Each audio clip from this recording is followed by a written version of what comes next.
Merhaba, ben Cihan. Kahve tartısı kahve severler için olmazsa olmaz bir ekipman.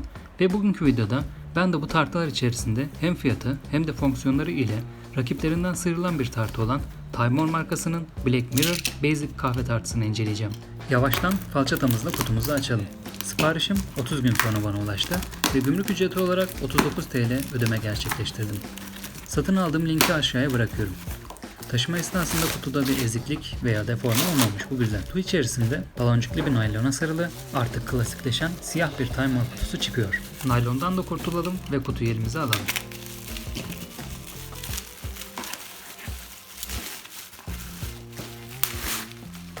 Kalınca bir kutu ve taşıma esnasında tartıyı çok iyi koruyabilecek bir yapıda. Ön yüzünde küçük bir Timemore logosu ve tartıya ait bir görsel yer alıyor. Yan tarafta Timemore sitesine yönlendiren bir QR kod, üst kısımda Timemore yazısı ve yan tarafta güzel bir kahve için dizayn edilmiş yazısı, arka tarafta ise cihaza ilişkin teknik bilgiler yer alıyor. Tartının siyah ve beyaz olmak üzere iki farklı renk seçeneği mevcut. Ben siyah olanını satın aldım.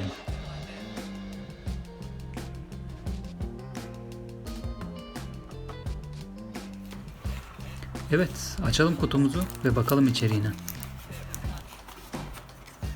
Üstten bize ilk selam çakanlar, dokümanlar oluyor. Bunları biraz sonra dönüş yapacağım. Tartı üzerindeki ekipmanların kaymasını engelleyecek silikon bir altlık kutunun içerisinden çıkıyor. Sonrasında paket içerisinden tartı ve Type-C şarj kablosu kutumuzdan çıkıyor. Kutuyla işimiz bitti. Bunu yok edelim ve devam edelim. Bu ürünün tanıtım kartı.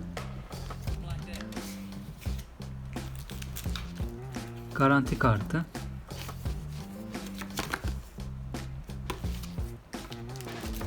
Ve son dokümanımız ise ön yüzey İngilizce,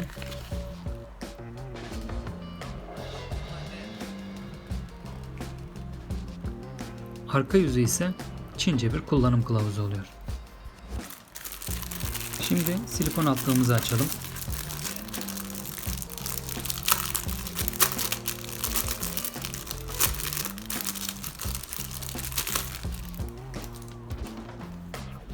Üzerinde Timemore logosu işli ve tırtıklı bir yapısı var. Bunu tartı üzerine yerleştirerek ekipmanlarımızın tartı üzerinden kayma riskini ortadan kaldıracağız. Artık alınan elektronik ürünlerin birçoğunda Type-C teknolojisinin benimsenmesi beni mutlu etti. Bu cihaz da Type-C şarj girişine sahip. Kablo kalitesi oldukça iyi. Kablonun yaklaşık 30 santimlik bir uzunluğu var. Gelelim günün yıldızına. Paket arkasında Çince ve İngilizce olarak uyarı notları iliştirilmiş. Bu notlardan da ilerleyen sürelerde bahsedeceğim.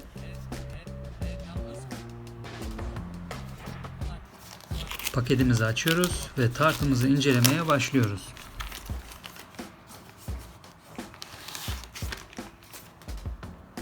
Tartımızın üstü koruyucu bir jelatinle kaplanmış ve bu jelatin üzerine dokunmatik tuşlara ve göstergelere ilişkin bilgiler işlenmiş.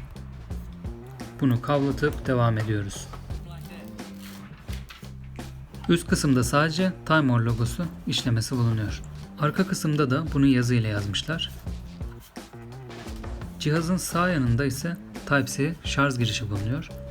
Alt kısmında cihaza ilişkin bilgiler ve kaydırmaz ayaklar bulunuyor. Tartının sağ alt kısmında ise herhangi bir takılma veya donma durumunda resetleyebileceğimiz küçük bir delik bulunuyor. Gelelim teknik özelliklerine. Tartımızın ölçüleri 152'ye 130 mm, yüksekliği ise 26 mm. Tartının ağırlığı 380 gram. Tartı 2 kilogramı kadar tartma işlemi gerçekleştiriyor. Tartıda 1600 mAh'lik batarya bulunuyor. Cihaz 0,1 gramlık ölçüm hassasiyetine sahip. Type-C şarj girişi mevcut. 1600 mAh'lik batarya ile 10 saatlik bir çalışma performansı sunuyor. 3 dakika boyunca tartıda hiçbir işlem gerçekleştirilmemesi durumunda otomatik kapanıyor. Cihaza ilişkin kullanım esnasında dikkat etmemiz gereken bazı uyarılar mevcut. Bunların bazıları şu şekilde: cihazı alkol ve benzeri malzemelerle silmememiz, cihaza 2 kilogram üzerinde bir ağırlık uygulamamamız, cihazın şarjı bittiğinde tekrar açmadan önce 10 dakika şarj edilmesi gerektiği düz bir yüzeyde kullanmamız gerektiği uyarıları mevcut.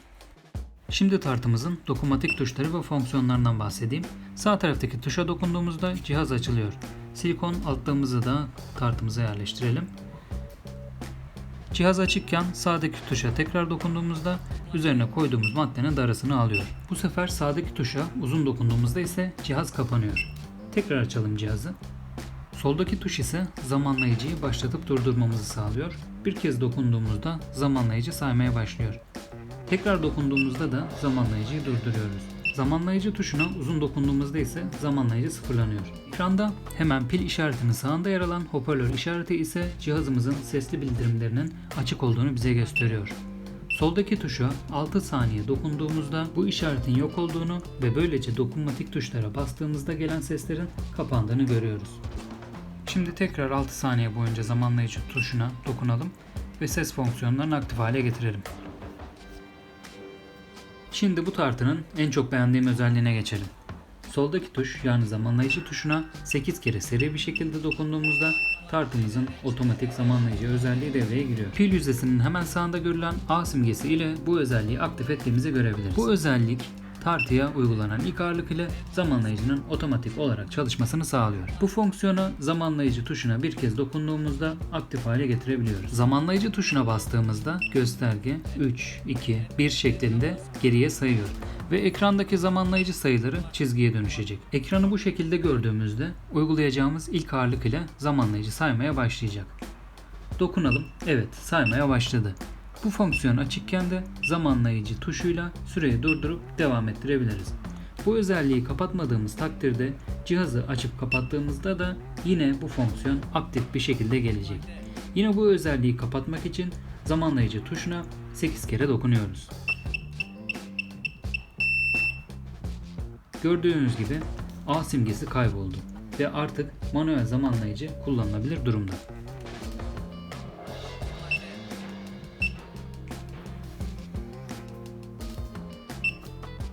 Tartıyı bir de şarja takalım.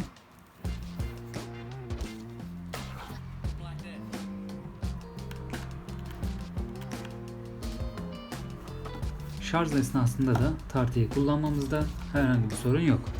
Ve şarj olurken pil dolma animasyonunu ekranda görüyoruz.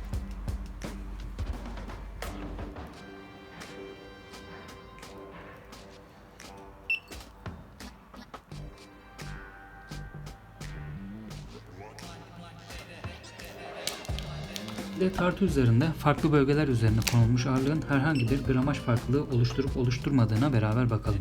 Tartımızı açalım. Bunun için bir litre kullanacağım. Merkeze koyduğumuzda 34,2 gram. Sol üst köşede yine 34,2 gram. Sağ altta 34,3 gramı gösterdi. 0,1 gramlık bir farklılık oluştu. Sol altta da yine 34,3 gram. Alt kısmın ortasında ise ağırlık 34,4 olarak çıktı. Sağ üstte ise 34,3 gram olarak sonuç aldım. Evet, şimdi bir taraftan milk yaparken diğer yandan da size tartı hakkında düşüncelerimi dile getireyim. Bu arada tarifi de sizinle paylaşayım. 3 gram Ooleng çay ve 92 derece sıcaklıkta 300 ml su ekliyorum ve bunun 3 dakika boyunca demlenmesini bekliyorum. Sonrasında afiyet ile içebilirsiniz. Her neyse, dağıttım konuyu, tartımıza geri dönelim. Tartı inanılmaz şık.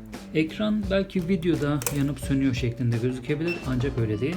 Ekran ışıklı ortamlarda bile gayet okunaklı ve size okurken zorluk çıkarmayacak.